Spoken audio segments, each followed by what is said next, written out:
What's up, everybody? Welcome back to another episode of Inside Inter Miami. We are back, the Miami Herald show about Inter Miami. I'm your host, Andre Fernandez, Deputy Sports Editor, joined, as always, by Michelle Kaufman, our Inter Miami beat writer. Haven't seen those waves in a Happy New while. Happy New Year to everybody. Happy New Year. Happy New Year, everybody. We're back.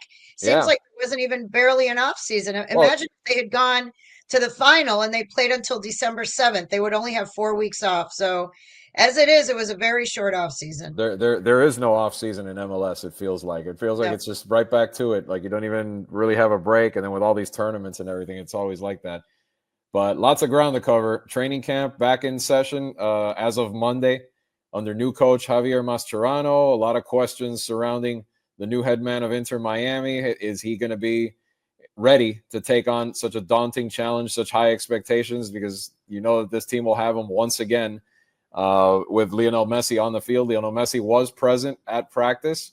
Got to look at him. Michelle's going to talk a little bit about what she saw from the great one to see how he looks in his second full season to be with Inter Miami. We're also going to take a look at their preseason schedule, which not as many miles that they're going to log in traveling like last year, but they are going to go international again with a few games. Starting this Saturday night, they're going to have a game with in Las Vegas, but then later on, they're hitting a few stops on that tour before they actually start the real thing. So we'll talk. We'll discuss that a little bit, as well as some first impressions of Coach Mascherano from the players themselves. Got an interesting story with Fafa Picault, a new addition to the team, Haitian American, raised in Kendall, played at Michelle's alma mater, Killian High School. So we'll see him talk a little bit about that, both in English and in Spanish. His Spanish skills are remarkably good. And we'll finish up by talking a little bit about these Neymar rumors that continue, and also something that he said recently, and talk a little bit about Luis Suarez as he discusses the bitter end to last season. But let's start with training camp, Michelle. We're back. How does this roster look going into 2025? Right. Well, first of all, how did they look? Lionel Messi showed up, don't ask me why, in a ski cap. He was wearing a ski cap. It was 70 It's degrees cold. by the time of the start. I guess for Miami, it's cold. For Miami, it was in the 60s. Early in the morning, it was even maybe 59, 60 degrees. At the start of training, it was about 65 to 70. He came out in an Inter Miami ski cap. Maybe maybe it was a sales pitch to try to get people to buy the Inter Miami ski cap. I'm not sure. He does seem like a walking billboard all the time, so I'm never sure. Maybe it was just an ad for the new Inter Miami ski cap. Anyway, he looked fit, he looked ready, he looked serious. Everybody was out there who was supposed to be. Everyone is back, and even Ian Frey, who is coming off his fourth knee surgery, he was out there, which was really nice to see. That is a young man, local guy who just has had the worst luck ever, but he has a lot of potential and they need help in the back. So it was really nice to see him out there. Luis Suarez was out there, Boosie, Jordy, all the usual suspects. Missing players who are not there, who are gone, are Leo Campana. Leo Campana, for anyone who has not been paying attention in the short off season, he was traded to the New England Revolution. It was a really big trade for a lot of money. So that money will obviously be used to bring new players in here. But Leo Campana was always sort of going to be second fiddle here. It's unfortunate for him. He's a very talented player, very popular player, a very nice young man. Came in here with all the aspirations of being a star here, and that was kind of what we thought was going to happen. And they gave him a contract extension and everything, saying, I remember Jorge Mas saying that he's going to be a star here for many years to come. But he had to play behind Gonzalo Higuain. Then he had to play behind Joseph Martinez. Now he has to play behind Luis Suarez. So he was always going to be maybe second fiddle here. And I think going to New England Revolution is going to be good for him, for his career. He's going to be a star up there, I believe. And but anyway, he's not with Inter Miami anymore. Uh, Diego Gomez is off to the EPL, English Premier League. Diego Gomez, we knew for much of the season that was going to happen. It finally did. He's with Brighton, so you can watch him on weekend mornings with EPL. And then Matias Rojas, he his contract was up. They were trying to work something out, couldn't, and so he went to River Plate in Argentina. So they will be missing. Those three players are gone. Christoph is gone. Negri is gone. Negri went to San Diego. CJ Dos Santos, the backup goalkeeper, he's also with San Diego. So those are the guys that are missing. All the other guys are pretty much here. The key players that you remember, most of them are back. And, how do they look? It remains to be seen.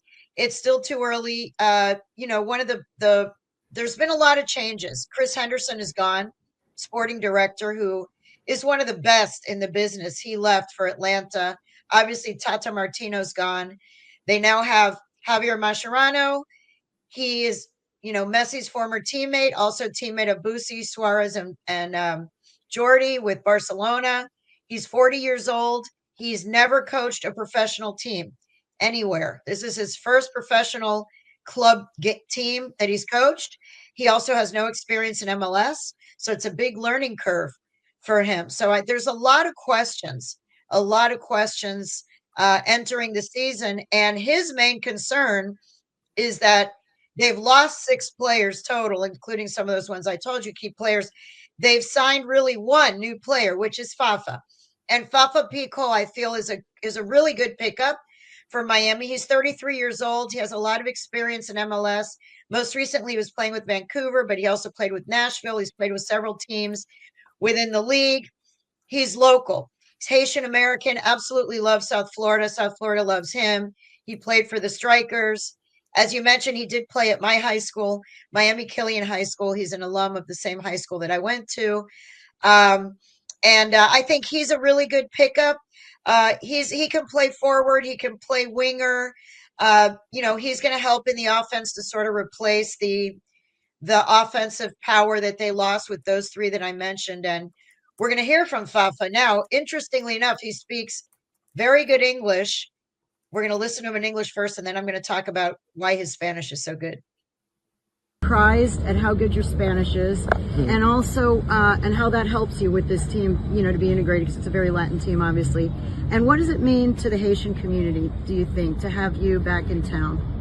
I think, I don't think the guys know where I'm from at this point, but it's a good thing, because I just want to jump in and fit in with everyone, and so being able to communicate is important for me, and I think for the group as well. At the same time, I think it's big for the Haitian community that we have down here in South Florida. I think they've all received the news with a lot of pride. At the same time, it doesn't stop there. I think the important thing is to perform on the pitch and have a special year as well, individually and collectively, to continue growing hope in the community and for the Haitian kids that are dreaming as well to have careers. Yeah, Fafa, he's really a role model in the Haitian community here. And like he said, he wants to have a good year. So, to bring joy to Haiti, which could use it, and also to be an inspiration to young people to young Haitians here in South Florida who are dreaming of maybe playing professional soccer one day like he did. And one of the things that was surprising to a lot of the reporters who were there is that he fielded questions in Spanish without any problem whatsoever. In fact, his accent is great. You're going to hear right now. And he was asked, how did he learn Spanish so well? And he said, I grew up in the 305. I grew up down south. I grew up in Kendall and Cutler Bay and Palmetto Bay. He said, I was playing with guys who spoke more Spanish than English. So here he is speaking in Spanish. Crecí bastante, ya pasaron por ahí 11 años. Vuelvo a casa otro jugador, pero también otra persona. Y repito, es una oportunidad increíble de poder traer algo a mi ciudad, no solo en la cancha, obviamente primero en la cancha es lo más importante, pero también en la comunidad. Poder hacer parte de mi comunidad otra vez es una oportunidad que estoy dispuesto y listo a recibir. Hey, sounds like he's grew up in Miami. He totally, I mean, you would never know. He could be Colombian. He could be Argentine. You have no idea. He said he doesn't even think most of because he's been speaking Spanish around the training grounds. He said, I don't even think the guys know where I'm from. So I think he's gonna blend in. He's a great leader. He's very personable. He can speak English and Spanish, really well. So he can communicate with everyone on the team. He's a good pickup.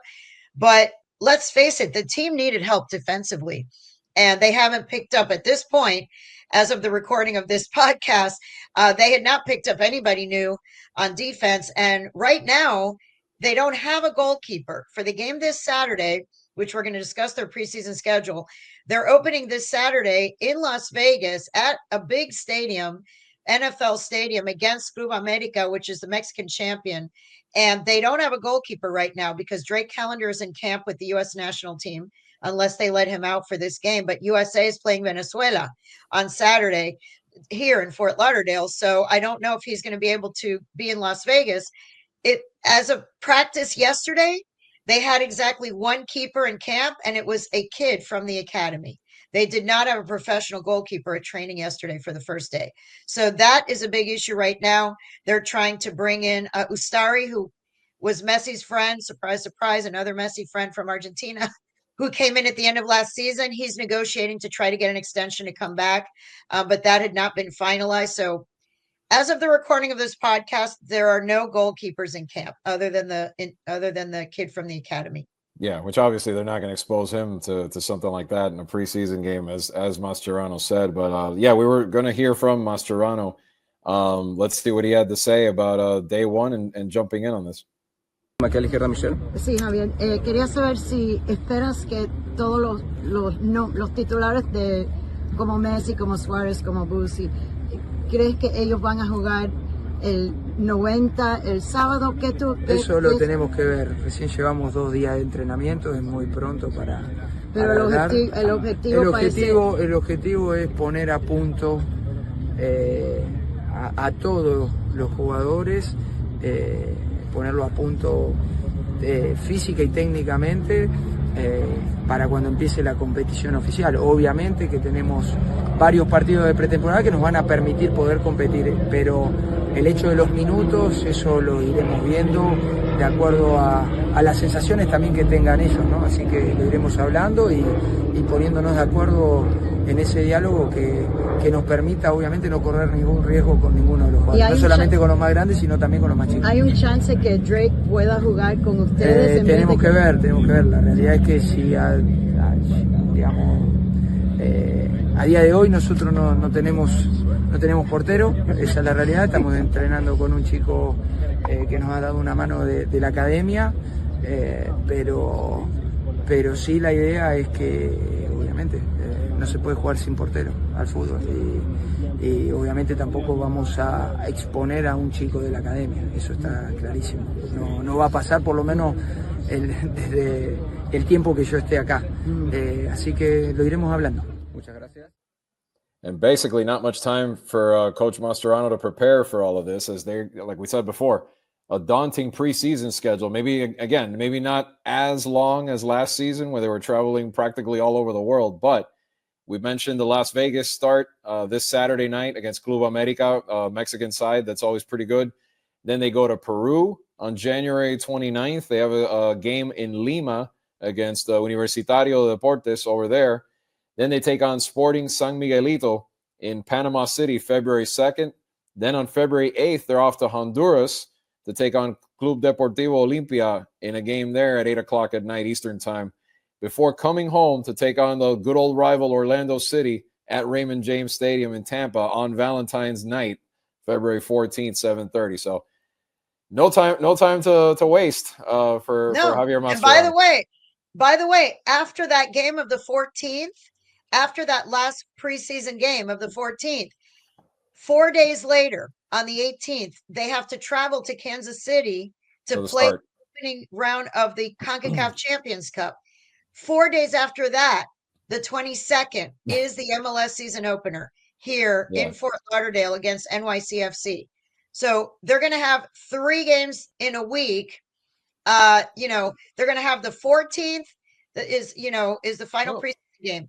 Then 19th, CONCACAF Champions Cup, and then the 22nd is the opening of the MLS season. I mean, again, yes, they're not traveling as many miles as far as, they're not going to Asia and they're not going to the Middle East, but they're going to 3 Latin American countries plus 2 other games here in the States, and then CONCACAF Champions Cup, and then they will start the opening game on the 22nd. Well, look, they wanted to be a global brand. They wanted to be, Real, Barca, Man City, that type. Well, look, they have that type of a schedule now.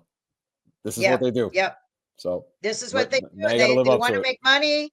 They want to make money. They want to spread the brand. They're getting offered, I'm sure, millions and millions of dollars by all these clubs and promoters around the world to put on these games.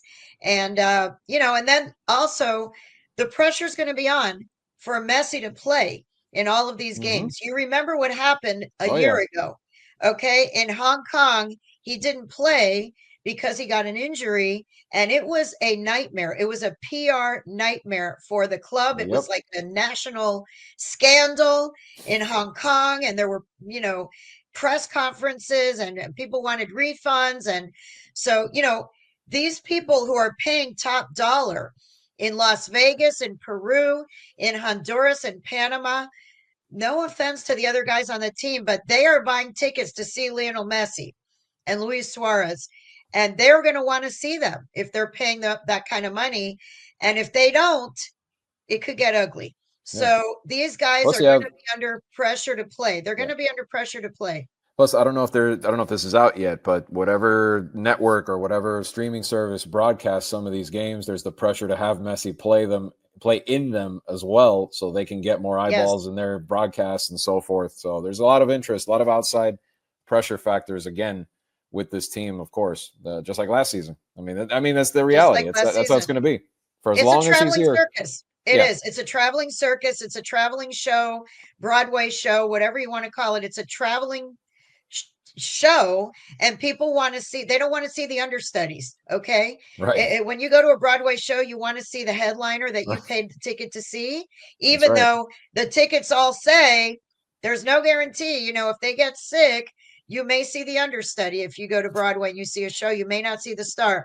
And in these games, you're buying a ticket to see Inter Miami versus Club America. You're buying a ticket to see Inter Miami versus Universitario and versus Olimpia. But you know that all the people paying money for these tickets are thinking that they're buying a ticket to see Messi. And they're going to be wearing their Messi shirts, and they're going to want to see Messi. So the bottom line is, to be honest with you, as we kick off this season, all of the pressure right now is on Messi, because the new coach, who has no experience, is his friend. And we have to believe that he was kind of hand-selected. Okay, let's be honest. So Lionel Messi is kind of in charge. That's what it seems like. He's the guy. He's the central focus of this team. And now the coach is someone that, that he's very familiar with.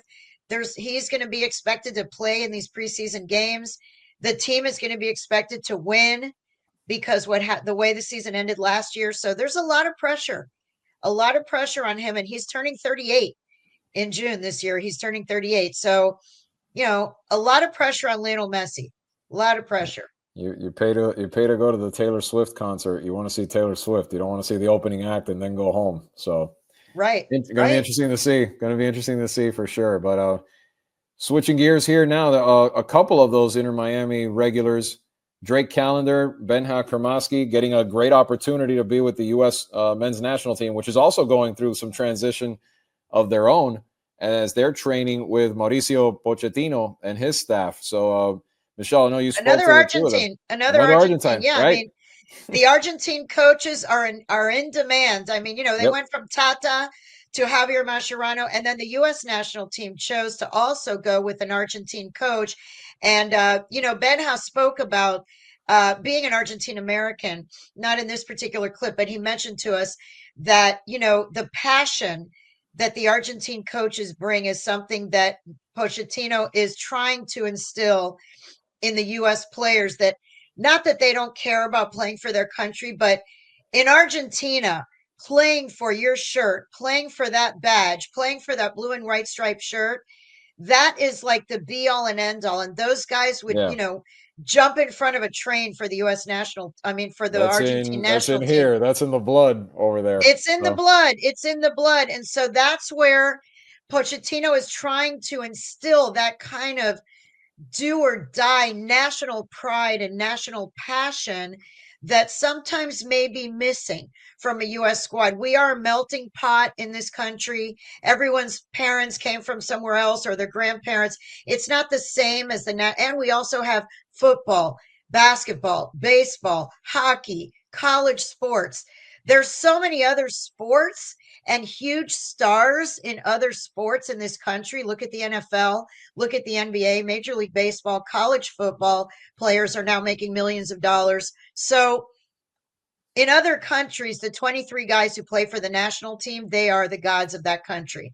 And they treat it that way. And that is what Pochettino is trying to instill in the U.S. players, that when you put on that American shirt, you have to really care very, very deeply about playing for that badge. So we talked to Drake and to Benha about what it's been like training with U.S. national team under their new coaching staff. I want to ask, you're not able to open camp with your teammates today. Just can you talk about how strange that feels, and also, another new coaching situation here with Javier Mascherano. How do you see that coaching staff and the vibe on Inter Miami right now going into camp? Yeah. I mean, of course, this is pretty familiar with this place. I've been here. It's going on my 6th season. I'm trying to be grounded where I'm at. It's something that, I'm of course honored to be here in camp with the men's national team. It's only, 2.5 weeks, and then the rest of the year, I'll be with Inter. So I think it's, I guess a fresh start on both sides. And I had a brief meeting with Mascherano and the goalkeeper coach and some of the staff, and really good people. And I think they're going to be going in the right direction this year. And the experience that a lot of our group has at Inter with this coaching staff is going to be really good going forward. And it's like I can hear and see some of my teammates on the other side of the fence, but then I'm training over here. But at the end of the day, it's my job is to be the best goalkeeper that I can be. How can this help you think, how will this help you with your club team, what you're doing right now over here? Honestly, I think I'm just being challenged in different ways. As a goalkeeper, I'm always looking for ways to improve my game, learning from Tony Jimenez. He's a really good goalkeeper coach, demanding, clever. His sessions are forcing me to be a better goalkeeper. And so it's just kind of broadening my experience, and I'll be able to, I guess, join Inter after camp being a more versatile and fit goalkeeper. Benha, I wanted to ask your personal goals for both teams, for U.S. National and Inter Miami, and just what was your feeling at the end of last season? I mean, it was kind of a bitter ending for a team that had such high expectations. What's your personal mentality starting this season, and also with the U.S. National team? Yeah, obviously last year was a tough way to end the season. We had a great year, but we fell short in the last couple games. We weren't who we were, but it happens. That's the sport. And this year, I think my personal goals is just to be an important player wherever I'm at, whether it's here right now with the men's team, whether it's with Inter Miami or the U20s. I want to be an important player, have a lot of minutes, have a lot of time, and obviously contribute as much as I can. You said the other day that you had wished that you had played more minutes with Inter Miami last season. Do you feel like you'll have more of an opportunity now? Yeah, I think it's up to me. I think everything depends on how I perform and everything, but I feel like this season I'm ready, I'm prepared to take everything on and hopefully have more minutes. It's hard to believe he's only 19. He looks like Whenever such a I kid. see him, I know. he still looks like young, a kid, though. but he looks young in the face. His body looks like a grown man. His face looks like a kid. And Yeah, he has a lot of experience already. I mean, consider that he played on big the time. Olympic team. He played in the Olympics already by age 19 and and playing alongside Messi and these guys at 19 years old. I mean, his future is really, really bright. The fact that he's in camp with the U.S. national team, he's on the under 20 team. There's an under 20 team, an under 23 team, and the senior team. He's Right. training with the senior team. The future is very bright for Benja. And it is interesting to have them.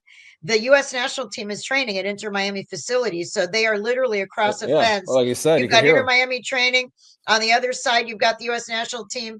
We asked if there was a possibility they may scrimmage each other, but they said no.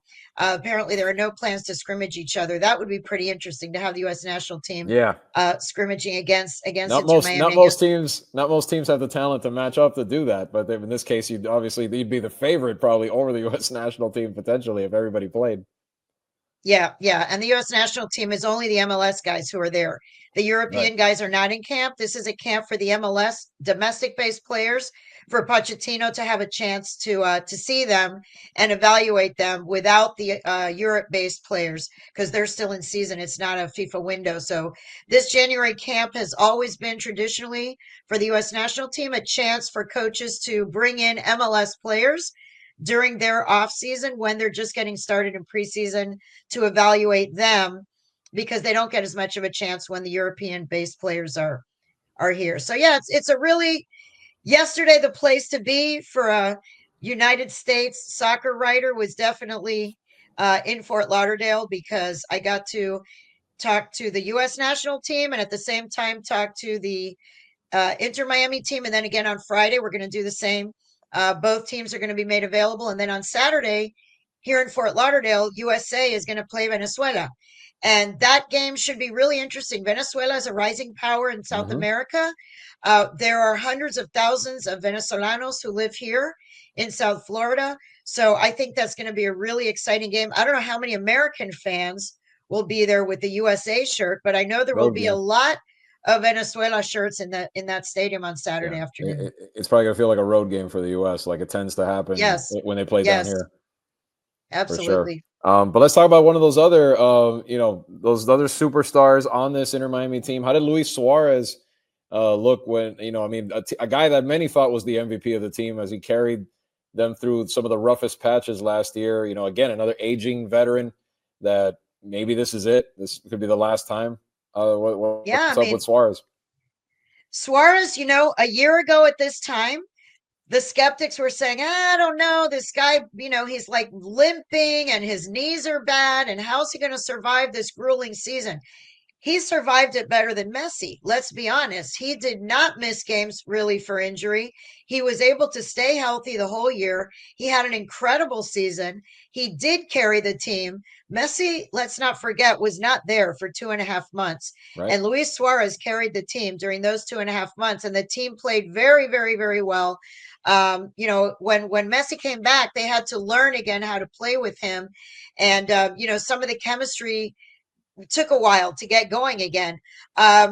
Suarez was able to sign a new contract for this year. He really wanted to come back for another year. He had only signed a 1-year deal because the jury was out on him because of his knees. He's played really well, signed a 1-year extension. So he's back for what I would assume will be his last year. He also will be 38, turning 38. So a lot of pressure on him again. He spoke at MLS Media Day last week. MLS brings in players from all the teams and coaches, and they have a media day, national media day. Very conveniently for me, it was held the last 2 years in Miami Beach at the Miami Beach Convention Center. So I just had to drive across town and I got to interview players from all over the league and really become familiar with them, which is very helpful as a journalist. But Leo Messi did not speak, as you might, expect. He still hasn't spoken to us in 17 months. For those who are keeping tabs at home, it's been 17 months now. Anyway, but Luis Suarez was the representative for Inter Miami, and he had a great interview. He really had a very good interview. Spoke to us about, it's the first time that I've really heard anyone on the team speak as bluntly as he did, that they have only themselves to blame for losing to Atlanta. He said, I don't care what excuses people may have. He said, we were the best team in the league all season. And no offense to Atlanta, they played great. Brad Guzan, whatever. But he said, we should not have lost to the 9th place team in the first round of the playoffs. That was on us. It was our fault. The players were completely to blame. We did not play the way that we had earlier in the season. So he really did take ownership. He said that the players are to blame and that they come into this season extremely hungry to make up for that very, very disappointing loss. He personally, he said he took it personal. It was a very bitter pill to swallow to end the season on that note.